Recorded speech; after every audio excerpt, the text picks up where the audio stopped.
Bonjour à toutes et à tous. Avec vous, Monsieur Hassan Azouaoui, de la faculté, professeur plutôt du management de la faculté des sciences juridiques, économiques et sociales de Kenitra. L'objectif de mon intervention aujourd'hui, c'est de vous présenter un chapitre du cours du management S2. Et ce chapitre, c'est dans le cadre des écoles de pensée en management. La première école, c'est l'école, déjà, nous allons traiter de manière générale 4 principales écoles. L'école classique, l'école des relations humaines, les professionnels et l'école de la contingence. Mais nous allons traiter une école par séance.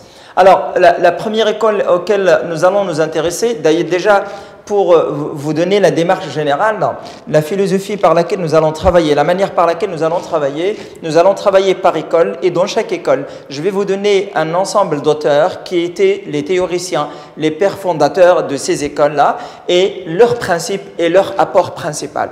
Par exemple, pour la première école, qui est l'objectif de cette séance, nous allons traiter 4 auteurs principaux. Le premier, Taylor, le deuxième, Ford, Fayol, et nous allons terminer avec le sociologue allemand Max Weber. Alors, avant d'aller plus loin, je vais essayer de vous présenter d'abord les principes fondamentaux, les fondamentaux ou les hypothèses de base de l'école classique. Alors, pour les hypothèses de base, la première chose, c'est que pour eux, il y a un seul et unique mode d'organisation optimal, meilleur je dirais même.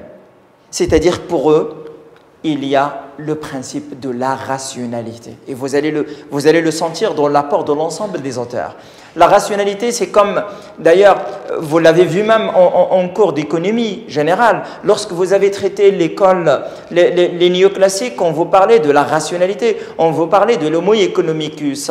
En management, on a adopté ce principe-là parce que c'était la même époque de l'évolution des sciences et c'était l'ère du foisonnement des sciences exactes et par voie de conséquence, l'ensemble des auteurs, vous allez le remarquer, ce sont des personnes qu'on a emprunté des sciences exactes et qui ont essayé de rendre les sciences de gestion, de rendre le management comme étant une science exacte. C'est pour cela qu'ils parlent de la rationalité d'abord, mais aussi, ils parlent de la rationalité, mais aussi d'un certain nombre de principes qui peuvent être considérés comme les principes sur lesquels ils se sont basés afin de concevoir cette école ou cette théorie d'organisation. Deuxième principe pour eux, c'est essentiellement les relations dans les organisations, ils sont d'ordre hiérarchique. Ça veut dire quoi? Ça veut dire qu'on part du haut vers le bas. Ordre, exécution. Si un supérieur donne un ordre à un subordonné, il doit l'exécuter sans discussion. Troisième élément de base, c'est que l'homme est un simple exécutant. Il n'a pas le droit de discuter les ordres. Quatrième principe fondamental, c'est que dans l'ensemble de ces auteurs-là, ils ont opté à la parcellisation. On va y revenir pour l'expliquer en détail dans le cadre du processus de travail à la chaîne ou du processus de production. Alors, le premier fondateur, c'est Taylor, Frédéric. Frédéric Taylor, son principal apport, c'est l'OST. C'est l'organisation scientifique du travail. Rappelez-vous de ce mot scientifique parce que, je l'ai dit au départ, déjà, lui, par définition, c'est un ingénieur. Et puisque c'est un ingénieur, donc son raisonnement, il est scientifique. Scientifique dans le sens des sciences exactes. Donc, il a voulu organiser le travail dans les organisations de manière scientifique. Comment? Il a assimilé l'entreprise, il a assimilé les organisations de manière générale à une machine. Et il nous dit qu'il y a 2 manières de diviser le travail. Il y a une division horizontale et il y a une division verticale. Lorsqu'il parle de la division horizontale, c'est d'abord qu'il adopte le principe de la parcellisation des tâches. C'est-à-dire quoi? C'est-à-dire que les tâches, le travail est décomposé et divisé en tâches simples, en tâches élémentaires qui ne nécessitent pas énormément d'efforts, énormément de réflexion pour pouvoir l'exécuter. C'est ce qu'il a appelé, c'est en cohérence avec le principe de one best way. La deuxième division, c'est la division verticale. Et lorsqu'on dit division verticale, tout simplement, c'est quoi? C'est qu'elle a découpé l'entreprise en deux grands niveaux. Le niveau de la réflexion et le niveau de l'exécution. Le niveau de la conception et le niveau de l'opérationnalisation. D'ailleurs, et là, vous allez le comprendre facilement lorsque je peux vous rappeler une des citations de Taylor. Il a dit à un ouvrier, vous n'avez pas le droit de penser. Ne pensez pas. Il y a ceux qui sont payés pour ça. C'est-à-dire qu'il y a des bureaux d'études, il y a des bureaux de méthode, il y a des personnes, des ingénieurs qui réfléchissent à la manière par laquelle on devrait faire le travail. Par contre, l'exécution, l'opérateur, le subordonné, il n'a qu'à exécuter. Il ne doit pas réfléchir, il ne doit pas proposer, il ne doit pas être une force de proposition. Troisième élément principal chez Taylor, c'était le contrôle. Comment il se faisait le contrôle pour lui? Il devrait se faire, c'est essentiellement via les contremaîtres, via les superviseurs. Les contremaîtres ont une signification beaucoup plus proche de l'état d'esprit avec lequel on exerçait le contrôle. Quatrième élément très important pour Taylor, c'était le système de rémunération. Pour lui, comme l'objectif principal de toute entreprise à son époque, c'est d'augmenter la productivité. Donc, on doit augmenter la production par personne. Et pour augmenter la productivité par personne, et pour lui, comme la seule motivation des personnes, c'était la rémunération, c'est-à-dire des motivations matérielles, qu'est-ce qu'il a fait? Il a proposé un système de rémunération à la pièce. Lorsqu'on dit rémunération à la pièce, c'est-à-dire quoi? Plus tu travailles, plus tu produis, plus tu gagnes. Je vais revenir aux critiques de ce mode de rémunération parce qu'il ne peut pas être adopté aujourd'hui. Mais je reviendrai au niveau de la conclusion lorsque je vous présenterai les limites et les critiques de ces auteurs. Attention, tous ces apports-là, ils sont très importants, mais lorsqu'on les met dans leur contexte, surtout historique. Si vous voulez raisonner Taylor aujourd'hui, ce n'est pas tout à fait évident, malgré qu'on parle du néo-taylorisme.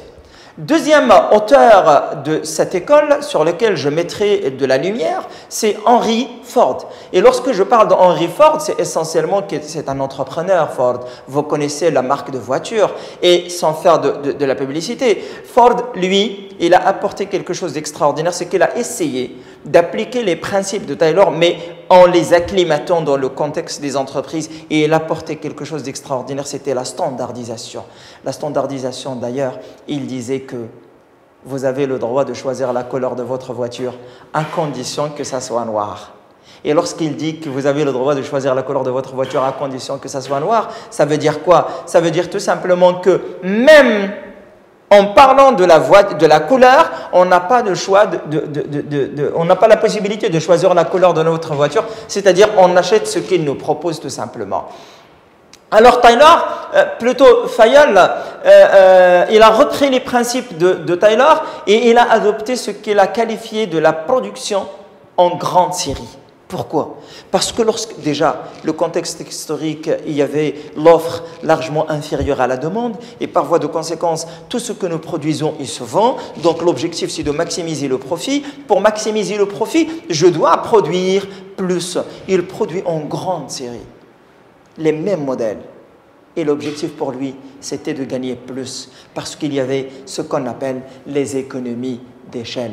Lorsqu'on dit économie d'échelle, faites attention, chers étudiants. Lorsqu'on dit économie d'échelle, pour définir l'économie d'échelle, il est composé. Il y a l'économie et il y a l'échelle. C'est-à-dire des diminutions, des réductions de coûts qui sont dues à l'échelle. L'échelle, ça veut dire tout simplement la taille. Comment peut-on diminuer les coûts en augmentant la taille de production? C'est parce que ça ne provient pas essentiellement des charges variables, parce que les charges variables, elles augmentent lorsqu'il y a augmentation de la production, mais ils proviennent essentiellement de la répartition des charges fixes. Deuxième apport très important de Ford, c'est qu'il a instauré dans ses entreprises un travail à la chaîne, c'est-à-dire le produit se déplace sur une chaîne de montage. Faites une visite dans la zone industrielle de Kénitra, ou là dans les zones industrielles, ou là dans les entreprises essentiellement de câblage, et vous pouvez le remarquer, c'est que le produit, il ils se déplacent et les personnes, elles sont fixes et chaque personne a une mission bien déterminée et une tâche bien déterminée, il doit la faire, point basta. Troisième principe essentiel de Ford, c'est essentiellement la spécialisation horizontale, c'est-à-dire que le système, le processus de production est découpé en tâches élémentaires. C'est ce qu'il a appelé Taylor la parcellisation. Troisième auteur, qui n'est non moins important, qui a un apport extraordinairement très important parce que déjà l'école française elle le considère comme étant le fondateur du management. Il a parlé des fonctions de l'entreprise et il considère l'entreprise comme étant ayant 5 fonctions ou la contenant 5 fonctions principales. La première, c'est la fonction technique qui consiste à produire les biens. Deuxième, c'est la fonction commerciale et sa mission principale, c'est les achats, c'est la vente, c'est les échanges et tout. Et la fonction financière, et c'est là son objectif principal, c'est la recherche des capitaux, c'est la gestion de capitaux afin de les fructifier le maximum possible. J'utilise le maximum possible parce que je me considère dans le contexte de l'ère scientiste, de l'ère de cette école-là qui était l'ère scientiste, l'ère essentiellement des ingénieurs, des matheux, des physiciens. Quatrième fonction, c'est la fonction de sécurité, c'était la protection essentiellement des biens. Il parlait de la protection des personnes, mais ce n'était pas aussi développé que ce que se fait dans le cadre du management actuel et dans les entreprises actuelles. Puis, la fonction comptable, celle-là, sa mission principale, c'est essentiellement l'établissement du compte de résultat, l'établissement du bilan, mais aussi de faire des inventaires.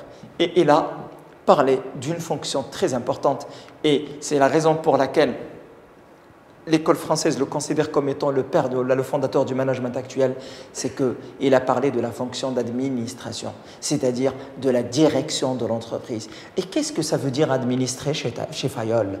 Administrer chez Fayol, c'est essentiellement 1. Prévoir, c'est-à-dire celui qui devrait gérer une entreprise. Celui qui devrait gérer une organisation de manière générale, il devrait être capable d'établir des prévisions, d'avoir un sens de planification. Deuxième élément, c'est l'organisation, c'est-à-dire on mobilise l'ensemble des ressources dont on dispose pour atteindre les objectifs qui sont fixés par l'entreprise. Troisième mission de l'administration, c'est commander. Vous voyez le terme commander? Il a utilisé commander parce que c'était l'ère de la Première Guerre mondiale, c'était l'ère de la Deuxième Guerre mondiale. Et par voie de conséquence, même le style, le jargon qu'on utilise, c'est un jargon qu'on a emprunté du domaine militaire. Commander veut dire gérer les hommes en donnant des ordres. C'est ce qu'on appelle le management dans le sens strict. C'est gérer les hommes. Mais la manière de les gérer, il a évolué dans le temps. Quatrième mission d'un manager ou d'un administrateur ou de quelqu'un qui gère ces organisations aux yeux de Fayol, c'est essentiellement d'assurer la coordination entre l'ensemble des personnes qui font partie de l'entreprise afin d'aller vers la réalisation des objectifs. Et le contrôle. Le contrôle, la mission principale, c'était de s'assurer que les objectifs sont atteints, de s'assurer que l'ensemble des personnes qui travaillent leur comportement, leur manière d'être, leur travail, ils convergent avec les objectifs qui ont été fixés par l'entreprise. Et je vous renvoie à la recherche parce que c'est un principe fondamental, mais le temps il ne le permet pas aujourd'hui. Et je vous laisse le temps de faire une petite recherche. C'est les 14 principes généraux d'administration chez Fayol. Il a établi une liste de 14 principes généraux d'administration. Merci de les chercher, de faire une petite recherche. Vous mettez Fayol, 14 principes et vous les aurez sur le premier lien dans le moteur de recherche que vous pouvez utiliser. Maintenant, je passe au quatrième et dernier auteur de l'école classique, c'est Max Weber. Et vous pouvez le remarquer, c'est la première fois que je vais parler plutôt d'un sociologue, d'un avocat. Il est allemand Et lui, d'ailleurs, vous allez comprendre son état d'esprit et son apport, il n'est pas comme celui des autres. Lui, il parlait plutôt des types d'organisation et plus précisément des sources du pouvoir, c'est-à-dire celui qui va administrer, celui qui va gérer, celui qui va diriger. Il a distingué 3 types d'organisation. Et il nous parle de l'organisation traditionnelle. Et dans l'organisation traditionnelle, le pouvoir est dû d'abord au statut, c'est-à-dire le statut de la personne. C'est le statut qui vous donne le pouvoir. Vous êtes supérieur hiérarchique, vous êtes un président, vous êtes un chef de service, c'est le poste qui vous donne, c'est le poste qui vous donne le pouvoir. Et donc la succession, généralement, il pourrait être même familial au niveau de la gestion. Prenons par exemple les entreprises familiales au Maroc, et on parle du principe du père en fils, c'est-à-dire que le père, il peut faire passer une entreprise, la gestion, l'administration de cette entreprise à son fils. Deuxième type d'organisation pour Max Weber, c'est l'organisation charismatique. Et là, l'autorité, il n'est pas familial, il n'y a pas de succession, il n'y a pas d'héritage. Parce que dans le mot charismatique, il y a le charisme. Et le charisme, c'est plutôt des traits de personnalité. Et les traits de personnalité, c'est vrai, on peut être éduqué dans un sens ou dans un autre, mais ça rentre dans le cadre de ce qu'on appelle des connaissances non codifiables ou difficilement codifiables pour pouvoir les transmettre à quelqu'un d'autre. C'est pour ça que je dis qu'elles sont, et Machi, pas non transmissibles, mais je dirais difficilement transmissibles. Troisième mode d'organisation, ou la type d'organisation de Max Weber, d'ailleurs c'est celui qu'il considère le plus important, c'est l'organisation rationnelle. Vous voyez pourquoi on a intégré Max Weber dans le cadre de l'école classique. Même lui, il parle du concept et du principe de la rationalité. Même lui, il a accepté l'existence d'un meilleur type d'organisation. Et lui, il parle de l'organisation rationnelle. La fonction exercée confère le pouvoir. Weber considère ce type d'organisation comme le plus efficace. C'est de là qu'a émané, si vous voulez parler, de la bureaucratie. Voilà, j'ai parlé des quatre fondamentaux, des 4 auteurs principaux de l'école classique. On a parlé à retenir Taylor avec son principe de l'organisation scientifique de travail, Ford avec le principe de la standardisation et la production en grande série, Fayol avec le principe d'administration et les 5 fonctions principales de l'administration. D'ailleurs, on l'a considéré comme étant le père fondateur du management par l'école classique, je précise. Et Max Weber qui parle des types d'organisation, à savoir l'organisation traditionnelle, l'organisation charismatique et le modèle qu'il considère comme meilleur, à savoir l'organisation rationnelle. Mais non, c'est une école qui a émané, qui a émergé dans un contexte historique bien déterminé.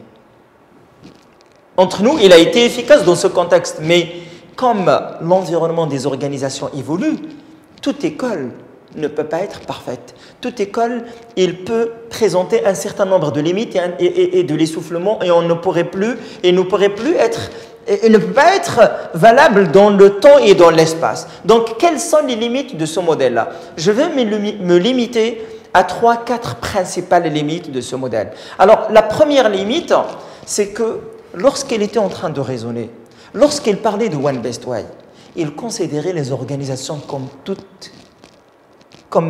étant toutes homogènes, comme s'ils sont kiff-kiff, comme s'ils se ressemblent toutes, alors que les organisations sont hétérogènes. Les organisations ne se ressemblent pas. Ce qui est valable dans l'organisation A peut ne pas l'être dans l'organisation B. Le mode d'organisation dans une famille, est-ce que toutes les familles sont organisées de la même manière? Mais non. Déjà, le nombre de personnes dans la famille n'est pas le même. La culture instaurée dans la famille n'est pas la même. Notre historique n'est pas le même. Et par voie de conséquence, les entreprises, ils sont la même chose. Ils sont pareils. Ils ont des secteurs d'activité différents. Ils ont des histoires différentes. Ils ont des âges différents. Ils ont des activités différentes. Et ils appartiennent à des secteurs d'activité différents. Donc, les entreprises, ils sont hétérogènes. Et on ne peut pas adopter le même mode d'organisation et le même style de management pour atteindre de l'efficacité et l'efficience. Deuxième limite, c'est que on considérait l'homme comme étant deux mains. Il devrait tout simplement exécuter ce qu'on lui disait. Et on a oublié que l'homme, il a aussi d'autres besoins. L'homme, s'il a des besoins matériels, il a aussi des besoins immatériels. Il a un cœur, il a un cerveau, il a besoin d'être respecté, il a besoin de la considération, il a besoin d'estime, il a besoin dans des conditions de travail dans lesquelles il peut s'épanouir. Donc l'homme ne se réduit pas seulement aux mains. L'homme n'a pas que des besoins matériels, il a d'autres catégories de besoins.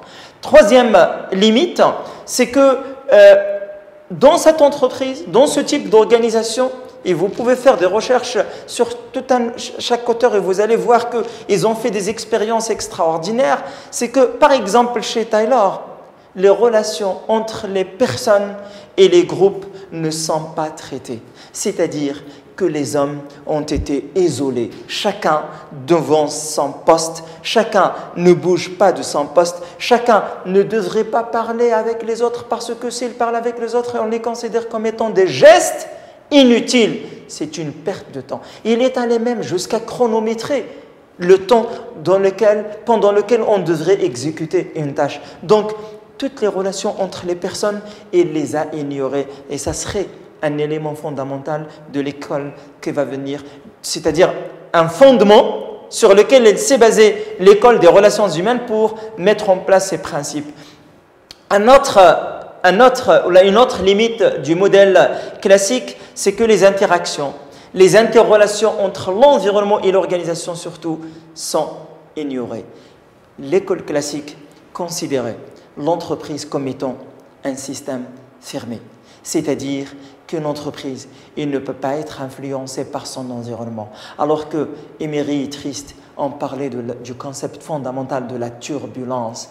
Que ce soit l'entreprise, que ce soit les organisations, ils vivent dans un environnement et ils sont essentiellement influencés. Et peut-être ils peuvent influencer, mais aujourd'hui, ils sont essentiellement influencés par l'ensemble des éléments qui proviennent de l'environnement. Et je vous rappelle le chapitre numéro 2 du semestre 1, du cours du management semestre 1, dans le cadre duquel vous avez traité le chapitre « L'environnement de l'entreprise ». Et on a considéré l'entreprise comme étant un système ouvert sur son environnement. Et lorsqu'on dit ouvert, c'est-à-dire qu'il ne peut pas vivre en autarcie. Il est influencé par l'ensemble des variables qui tournent autour d'elle.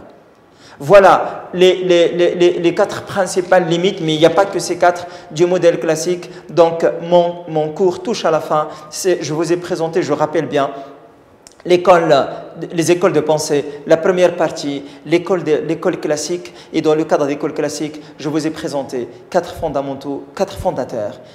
Taylor, Fayol, Ford, Max Weber, ainsi que quatre limites principales du modèle classique. Je vous remercie et à la prochaine.